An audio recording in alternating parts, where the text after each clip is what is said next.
Naaliwan ng netizens at mga studio audience ang ginawang pag-uuto ng mga host ng It's Showtime kay Alden Richards nang mag-guest ito sa noontime show ng Madlang People nitong Sabado.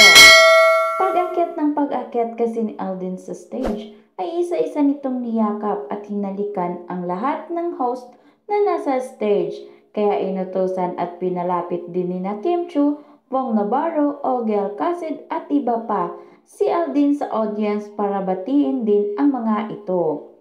Sinunod naman ng kapuso aktor ang request. Madali siyang kausap at patakbo itong umakyat sa pinakamataas ng bahagi ng audience. Pinagyayakap at pinaghahalikan siya ng live studio audience, bongga. Pero hindi lahat naging happy sa ginawang guesting ni Alden sa kahabaang noontime show ng It Bulaga kung saan ay dati siyang kabilang sa The Barkads. Matatanda ang matatagal-tagal ding naging party si Alden ng It Bulaga at wala lang siya rito nang lumipat na ang grupo ni Tito Soto, Vic Soto, Joey De Leon sa TV5.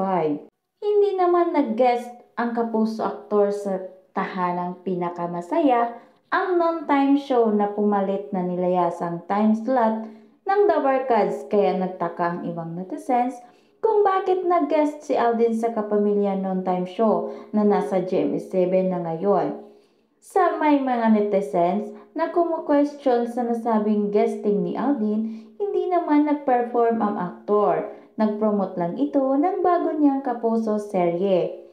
May solid Kapamilya primetime followers din ang tela na inggit sa ginagawang pagpopromote ng mga kapuso primetime serye sa noontime show ni na Vice Ganda, Ann Cortez at Bong. Samantalang pinagbabawalan naman daw na mag-promote ang mga ABS-CBN products series.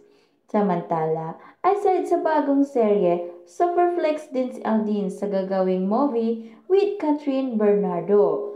Nagbiro pa nga si Darren ng Canadian citizen siya at available raw ang pagiging part ng Hello Love Again na isa-shot sa Canada. Nginitian lang ni Alden ang birong yon ni Darren.